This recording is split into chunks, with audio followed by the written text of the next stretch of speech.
Hello friends, welcome to my channel Karthik Telugu news.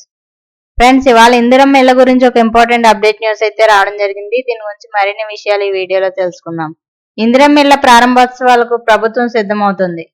నిర్మాణాలు పూర్తయిన ఇళ్లలో ఈ నెలాఖరులోగా లబ్ధిదారులు గృహప్రవేశాలు చేసేలా హౌసింగ్ శాఖ సన్నాహాలు చేస్తోంది.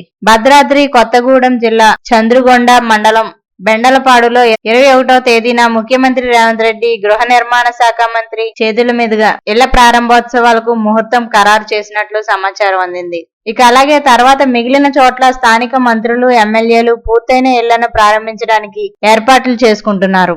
ఇక అలాగే రాష్ట్రంలో ఇప్పటి వరకు మొత్తం 44 ఇందిరమ్మ ఇళ్ల నిర్మాణాలు పూర్తయ్యాయి. మరో 4000 ఇళ్ల పనులు చివరి దశకు చేరాయి. ఇక వీటిలో సాధ్యమైనన్ని ఇళ్లను నెలాఖరులోగా పూర్తి చేసి ప్రారంభించాలని అధికారులు నిర్ణయించారు. రాష్ట్ర వ్యాప్తంగా గ్రేటర్ హైదరాబాద్ మినహాయించి మొత్తం 3.68 లక్షల ఇందిరమ్మ ఇళ్లను ప్రభుత్వం కేటాయించింది. ఇక ఇందులో 3.13 లక్షల ఇళ్లకు మంజూరు పత్రాలు జారీ చేయగా 1.96 లక్షల ఇళ్లు గ్రౌండింగ్ అయ్యాయి. పునాది దశలో 85,000, గోడ దశలో 10,000 ఇళ్లు ఉన్నాయి. ఇప్పటి వరకు రాష్ట్ర వ్యాప్తంగా 98,969 ఇళ్లు పురోగతిలో ఉన్నాయి. సో ఫ్రెండ్స్, ఇది అప్డేట్ న్యూస్. మరిన్ని అప్డేట్స్ కోసం ఛానల్ సబ్స్క్రైబ్ చేసుకోండి ఫ్రెండ్స్. అలాగే పక్కన ఉన్న బెల్ ఐకాన్ క్లిక్ చేసి వీలైతే ఛానల్ కు లైక్ అయితే చేయండి. Thank you friends. Thanks for watching this video.